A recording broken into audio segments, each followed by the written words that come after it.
আসসালামু আলাইকুম। আজকে দেখাবো সুন্দর একটা রেসিপি গুলগুলা। যে গুলগুলা এটা সব জায়গায় এটা বিখ্যাত হয়ে গেছে, আর এটা খেতে কিন্তু অসম্ভব মজা। এটা একটা স্ন্যাক্স হিসেবে এটা ব্যবহার করা হয়। তা এখানে আমি আটা নিয়েছি। আর যেটা লাগবে সবচেয়ে এটা গুলগুলার মধ্যে এটার মিষ্টি ময়রি বা পানের সাথে যেটা খায় সেটা। আচ্ছা, এটা আমি দিয়ে দিলাম। এখানে কালো জিরাটাও অ্যাড করতে পারবেন। আর আমি দিয়ে দিচ্ছি চিনি। চিনিটা এটা আপনারা বুঝে শুনে এটা দিয়ে দেবেন। গুলগুলার চিনিটা একটু লাগে, মিষ্টি ধরা থাকে তো, তাই আমি এখানে দু চামচ একটু চিনি গুলগুলার মধ্যে দিয়ে দিলাম চিনি। আর একটু আমি দিয়ে দেবো এখানে সোডা, এটা কিন্তু লাগেই। আর দিয়ে দেবো ইস্টটা কিসের জন্য? এটা তাড়াতাড়ি করে ফুলে আসবে তার জন্য। একটু নরম একটু ভাব থাকবে। তা আমি ইস্ট পুরো 1 কাপ দিলাম না, এখানে হাফ চামচ ইস্ট দিয়ে দিলাম। তা এখন আমি সুন্দর মতন এটাকে গুলিয়ে নেব। তা এখন আমি পানিটা অ্যাড করে দিচ্ছি।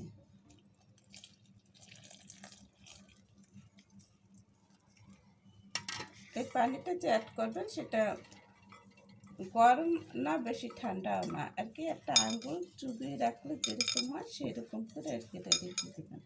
আর এখন যে গরম, এই গরমের মধ্যে সব কিছু তাড়াতাড়ি করে নরম হয়ে যায়।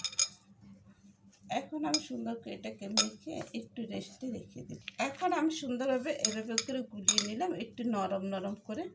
আর এটা যখন ফুলে উঠবে তখন কিন্তু একটু নরম হয়ে যাবে। আর কি আমি বেশি ফুলাবো না, যেটুকু ফুলে আর কি এই অল্প সময়ের মধ্যে 20 মিনিট। আর কতটুকু ফুলবে এই 20 মিনিটের মধ্যে আমি এটাকে যতটুকু ফুলবে এই অনুসারে আমি ভেজে নেব। এটাকে আটা দিয়ে তৈরি করেছি, আপনার ময়দা দিয়ে করতে পারেন, কিন্তু এই আটা দিয়ে কিন্তু গুলগুলাটা হয়ে যায়। রাখছি আর 20 মিনিটে দেখুন বাদাম দিলাম। বাদামটা দিলে একটু দাঁতে বাজবে, খুব মজা লাগবে খেতে। তা এখন আমি এটাকে একটু ভালো মতো মুছে নিচ্ছি। এই দেখুন কত সুন্দর হয়েছে। 20 মিনিট আর কতটুকু ফুলে বুঝলেন তো।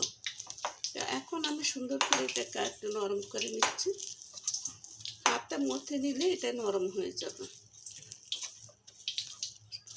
আমি গুলগুলাগুলা নিয়ে এভাবে করে পাশ থেকে ছেড়ে দেব। আর সুন্দর একটা গোল হয়ে যাবে। এভাবে করে ছেড়ে দিচ্ছি।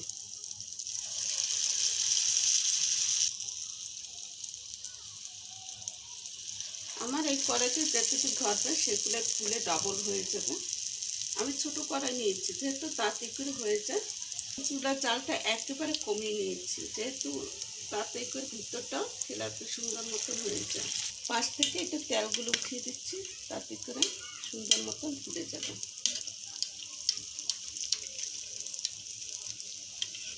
দেখুন কি সুন্দর করে ফুলে গেছে, মাশাআল্লাহ। এভাবে করে গুলগুলা বানিয়ে নিলে খুবই সুন্দর লাগে। রাত্রে এই যে নাস্তার সাথে, সন্ধ্যা বা বিকেলে নাস্তার সাথে এরকম করে গুলগুলা বানিয়ে চার সাথে খেতে পারেন। অসম্ভব টেস্ট আসবে। আবার বাচ্চাদের স্কুলও টিফিনে দিতে পারেন এরকম গুলগুলা। এখন আমি গুলগুলো করে উঠিয়ে নিচ্ছি। আর এরকম করে গুলগুলো করে বানাইলে খুবই সুন্দর হয়। আর আমি এখন উঠিয়ে নিচ্ছি, গোল গোল হয়েছে। আর এরপর আমি দিয়ে দেবো, একটু হাতটা ভিজিয়ে নেবেন, তাহলে কিন্তু আরও সুন্দর হবে, হাতটা লেগে যাবে না। সেটা উঠিয়ে রাখুন। এখন আবারও এটাকে উঠিয়ে নিচ্ছি। দেখুন ভাজা কিন্তু হয়ে গেছে, এখন কিন্তু উঠিয়ে নিচ্ছে। এগুলো বানানো একেবারে সহজ। এগুলো বানিয়ে একবার দেখুন ট্রাই করে, তারপর বুঝতে পারবেন কত সহজে বানানো যায়। তা আমি বানাতে বানাতে আমার ছেলে কিন্তু এটাকে খতম করে দিয়েছে। গুলগুলা পেটে চলে গেছে, বাকিগুলোও দিয়ে দিচ্ছি। দেখুন আমার 1 কাপ আটা আর কি কতগুলো হয়েছে। এগুলো আটা দিয়ে বানিয়ে নিতে পারেন, ময়দা দিয়েও বানিয়ে নিতে পারেন। আটা দিয়ে এটা বিখ্যাত আর কি, এটাই গুলগুলা। আর আমি আপনাদেরকে গরমটাই দেখাচ্ছি কীরকম হয়েছে, দেখুন ভিতরটা। আর অনেক সুন্দর হয়েছে না? কারণ আজকের মতো বিদায় নিচ্ছি বন্ধুরা, আল্লাহ হাফেজ।